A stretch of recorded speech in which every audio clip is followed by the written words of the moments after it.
or you can make it like a little ornament.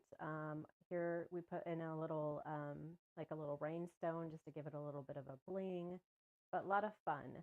I was messing around with them and I came up with this little wall hanging. So I used these fitting ribbons to kind of be like almost like a flower or sunflower for fall.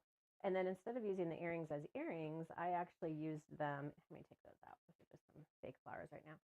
I used them to kind of look like leaves. And I kind of got it as close to the edge as possible there so I can get as many designs in this one hoop as I can. I have a little seam here. Oh, put that over there. So on that one topper, it wasn't quite wide enough, so it's kind of seamed there. So I just want to make sure it doesn't catch on my foot. And we'll go do something fun with them. I'll trim them up a bit more too before I stick them in. So like they're still kind of sticky or still have a little bit of stabilizer in them. You could just kind of go rinse them more. Sometimes it's not bad to leave a little bit in it because it makes it a little stiffer, depending on what kind of project you're going to do with them. I also have, I'm not sure if I'm going to pronounce it right, but it's called Tarot Magic. All right, so I have all sorts of things here because I just wanted to talk about different ways that you could use the designs that you came up with. So these are the ones that I did. They're all dry now. So they're, and they're kind of earrings as the leaves. So I just kind of, stitched them back there and then added some bling to them and a little button and made a cute wall hanging. But I was thinking these would be really cute just on a block too, if you wanted to do pieced up blocks. So I already did two. I'm going to do two more. And all I'm doing is, and again, this has got a fusible on one side. So you want to make sure that that is up. For that one. Let's do this one. And I'm just kind of like randomly, this one's kind of cute. Do that one right up there. Okay, so once they're laid on there, you're just going to press it and fuse them down.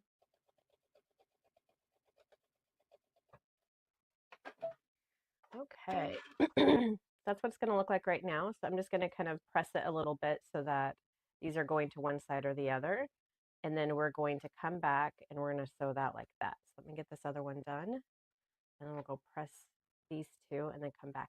And again, a great way to use up all your scrap pieces of fabric. If you're like me and you hate throwing fabric away, this is a great way to use it up. I find I was doing it the other day and I thought, you know what, when I get done with a project and I have those scraps, okay, so while those are pressing, I thought I would show you, this is what I put together so far. So this is actually a full kit that you can buy and they give you all the pre-cut squares for it. And then an application. It's a little large, but I just did the jelly roll strips, so I didn't cut them down or anything. I just sewed them in there. Again, this is just kind of like a fast, quick, easy little project you can do. So I'm gonna now pick a fabric up there, and if we wanted, we could put like a little saying on it or something like that, or just have it kind of be like a little wall hanging like that with a little pocket you could put stuff in. So that's where I ended up now. So anyways, a little bit because of all of the piece squares. Looked like it was catching there a little bit on one of them.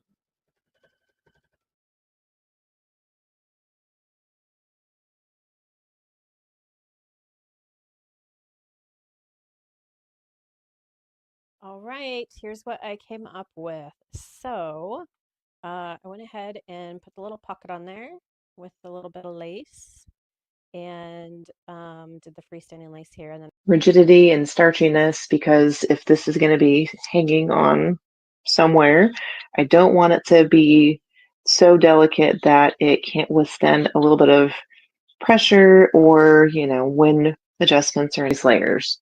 So slower is better. Now, I've got a lightweight polyester thread in here right now. It's a 40 weight. Easily be starched well enough to be molded to have a kind of a 3D effect. So that is something certainly to keep in mind. Don't feel like you have to waste all this stabilizer. You can find another use for it. I am trying to put away most of it because water soluble, so you don't really want it hanging around. I've got a bowl of warm water next to me that I'm to dissolve whatever I'm not cutting away. And once that all dissolves, I'll lay it flat, dry it out. Some folks do recommend pressing it. I did the same process on these earrings as I did on the snowflake, which is still drying. I did 2 up in the hoop, and I did only use a single sheet of the stabilizer. I felt like it just wasn't necessary to use a secondary sheet. Again, at your discretion. Do them more of a natural, not too rigid, which is kind of why I used only the 1 sheet of stabilizer when I originally stitched them out. I think the more movement they have, the more natural they feel and the more comfortable they are to wear. All right. Now, if it twists the wrong way, you can just twist the hook. That way it hangs and shows in the direction that you want it to. So I'll do the same thing on the other one. We have our earrings done.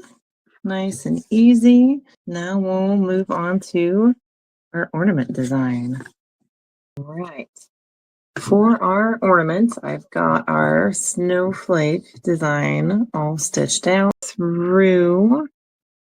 I'm going to twist the ends together, keep it all nice and easy to hang.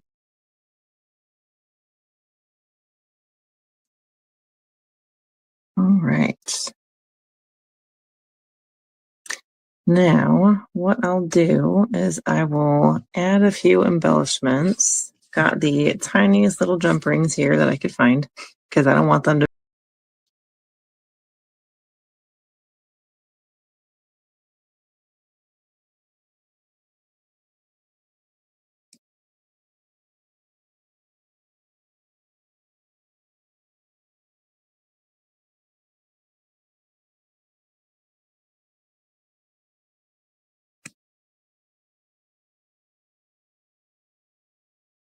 All right. Well, I'm just going to add a few just to add a little something to catch the light.